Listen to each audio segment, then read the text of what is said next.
जय श्री राम। अब तक हमने सुना श्री राम और लक्ष्मण ऋषि विश्वामित्र से आज्ञा लेकर बाग में फूल लेने जाते हैं और वहीं पर माता सीता अपनी सखियों के साथ पार्वती माता की पूजा करने आती हैं। आइए अब आगे आनंद लेते हैं श्री रामचरितमानस का। सुनी हर्षि सब सखी से आनी, सिए हिये अति उत्कंठा जानी। एक कहीं नृपसुत तेई आली, सुने जे मुनि संग आए काली। ये सुनकर सभी चतुर सखियां बहुत प्रसन्न हुई। राजकुमारों के लिए सीता जी के हृदय में उत्कंठा देखकर एक सखी बोली, हे सखियों, क्या ये वही राजकुमार हैं जिनके बारे में सुना है कि ये कल मुनि के साथ आए हैं, जिन्हें निज रूप मोहनी डारी, किन्हें सब बस नगर नर नारी। बरनत छवि जह तह सब लोगू, अवश्य देख ही देखन जोगू। इन्होंने अपने रूप का जादू चलाकर नगर के सभी स्त्री पुरुषों को अपने वश में कर लिया है।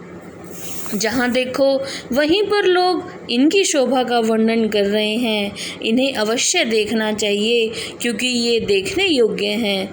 तासु बचन अतिशय सुहाने, दरस लागी लोचन अकुलाने। चली अग्र करी प्रिय सखी सोई, प्रीति पुरातन लखे न कोई। सखी की बात सुनकर सीता जी को बहुत खुशी हुई।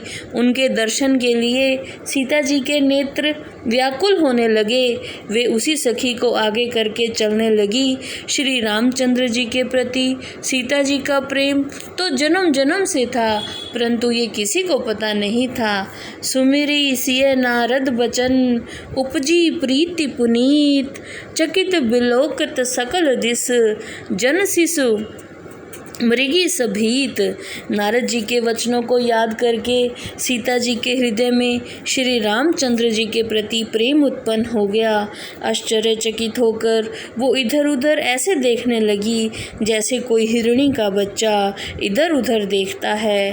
कंकन किंकनी नुपुर धुनी सुनी, कहत लखन सन राम हृदय गुनी। मानहु मदन दुदुम्भी दीनी, मनसा विश्व विजय कह कीनी। सीता जी के हाथों में कंगन, पैरों की पायल और कमर की करघनी, इन सब की ध्वनि सुनकर श्री रामचंद्र जी हृदय में सोचने लगे और लक्ष्मण से कहा, लक्ष्मण, ऐसे लगता है जैसे कामदेव ने विश्व विजय करने के लिए डंका बजाया हो। अस कही फिरी चेताए तेहि ओरा, सिय मुख शशि भय नैन चकोरा।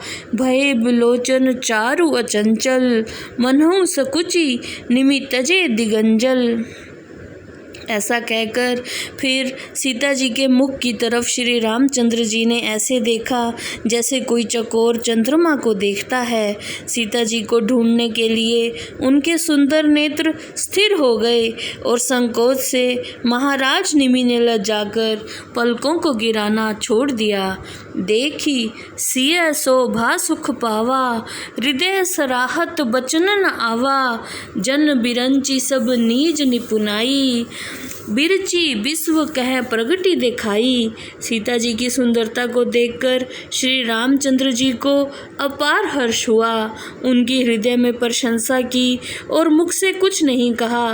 वे मन ही मन सोचने लगे कि ब्रह्मा जी ने सीता जी की रचना कर कर अपनी सारी निपुणता यहीं पर दिखा दी है।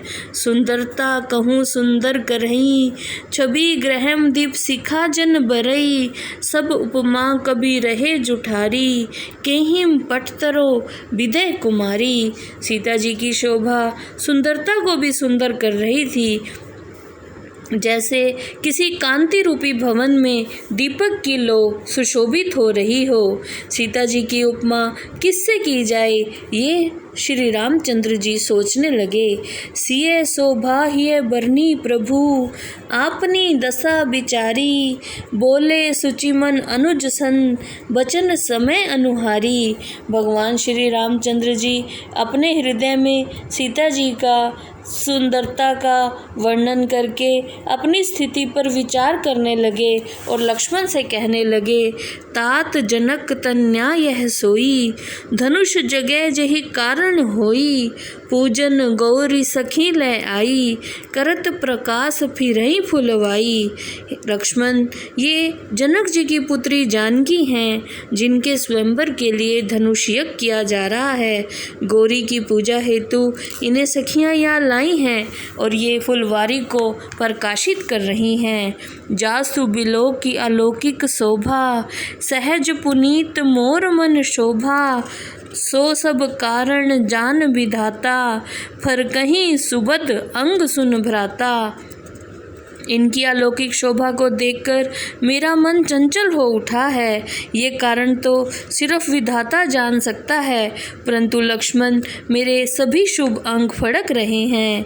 रघु बंसीनिहि कर सहज सुभाऊ, मन कुपंथ पग धरऊ न काऊ, मोहि अतिशय प्रतीति मन केरी, जेहि सपने हूँ पर नारी न हेरी।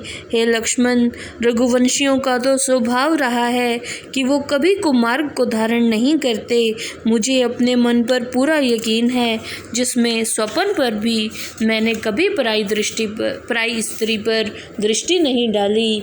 जिन्हें के लहीना रिपुरन पीठी, नहीं पा वहीं पर तिये मन डीठी, मंगन लही न जिन्हें के नाही, ते नर बर थोरे जग माही। जो रण में शत्रु को पीठ नहीं दिखाते, पराई स्त्री जिनके मन और दृष्टि को खींच नहीं पाती, और मांगने वाले जिनके घर से खाली हाथ नहीं लौटते, ऐसे पुरुष संसार में कम होते हैं। करत बत कहीं अनुज सन, मनसिय रूप लोभान, मुख सरोज मकरंद छवि, करहीं मधुप इव पान। श्री लक्ष्मण जी लक्ष्मण से बातें तो कर रहे हैं, परंतु उनका मन तो सीता जी की तरफ है।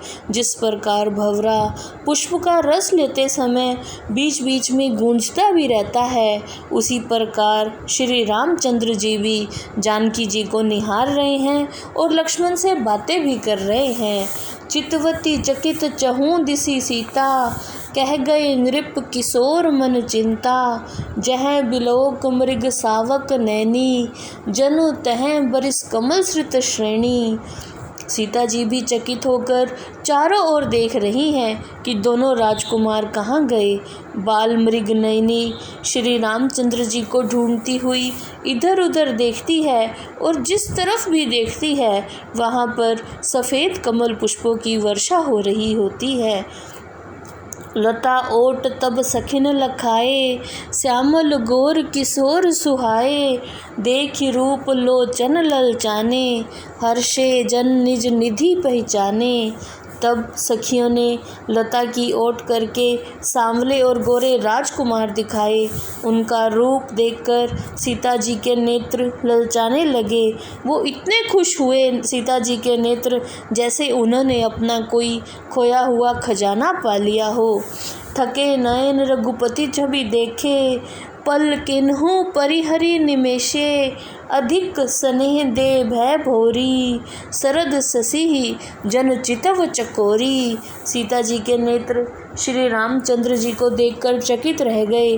पलकों ने झपकना छोड़ दिया और अधिक स्नेह के कारण शरीर भी शिथिल हो गया।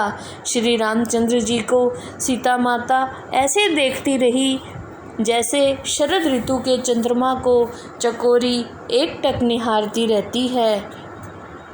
लोचन मग राम हई उर आनी, दीन्हे पलक कपाट से आनी, जब सिए सखिन प्रेम बस जानी, कहे ना सखई को छुमन सकुचानी।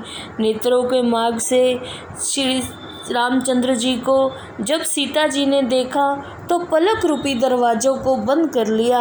सखियों ने देखा जब कि सीता जी तो प्रेम के वश में हो गई हैं, तो वो सीता जी को वापस लाने का यत्न करने लगी। लता भवन ते प्रगट भय, तेहि अवसर दो भाई, निकसे जनु जग बिमल विधु, जलद पटल बिल गाई। उसी प्रकार लता कुंज से दोनों भाई ऐसे प्रकट हुए जैसे दो निष्कलंक चंद्रमा बादलों को फाड़ कर प्रकट हुए हों। शोभा शिव सुभग दो बीरा, नील पीत जल जाब शरीरा, मोर पंख सिर सोहत नीके, गुच्छ बीच बीच कुसुम कली के। दोनों भाई इतनी शोभायमान हो रहे थे, उनके शीश पर मोर पंख था और बीच बीच में फूलों की कलियों के गुच्छे लटके हुए थे। आहा, कितना मनोहारी चित्रण है। भाल तिलक श्रम बिंदु सुहाए, श्रवण सुभग भूषण छवि छाए, बिकट भ्रुकुटी कच घूघर वारे, नव सरोज लोचन रतनारे। माथे पर पसीने की बूंदें और तिलक सुशोभित हो रहा था, कानों में सुंदर आभूषण शोभा दे रहे थे और उनके नेत्र खिले हुए कमल की तरह सुंदर थे। चारु चिबुक नासिका कपोला, हास बिलास लेत मन मोला, मुख छवि कहीं ना जाई मोहि पाई, जो बिलोक की बहु काम लजाई। नुकीली नाक और गाल बहुत सुंदर थे, उनकी मंद मुस्कान सभी के मनों को मोह रही थी। तुलसीदास जी कहते हैं कि उनके मुख की शोभा का वर्णन करने में तो मैं भी असमर्थ हूँ, जिसे देखकर स्वयं कामदेव भी लज्जा रहे हों। उर्मनी बाल कंबू कल गीवा, काम कलब कर भुजबल सीवा, सुमन समेत बाम कर दोना, सांवर कुंवर सखी सुठी लोना। हृदय पर मणियों की माला और शंख के समान सुंदर गोल गला है। कामदेव की हाथी की सूंड के समान सुंदर और बलिष्ठ भुजाएं हैं, जिनके बाएं हाथ में फूलों से भरा हुआ दोना है। हे सखी, सांवला कुंवर बहुत ही सलोना है। केहरी कटिपट पीतधर, सुषमा सील निधान, देखी भानुकुल भूष नहीं, बिसरा सखिन अपान। सिंह के समान कमर में पीतांबर धारण कर रखा है, शोभा और सज्जनता के भंडार हैं। सूर्यवंश के शिरोमणि श्री रामचंद्र जी को देखकर सीता जी की सखियां अपनी सुध बुध भूल गई। जय श्री राम।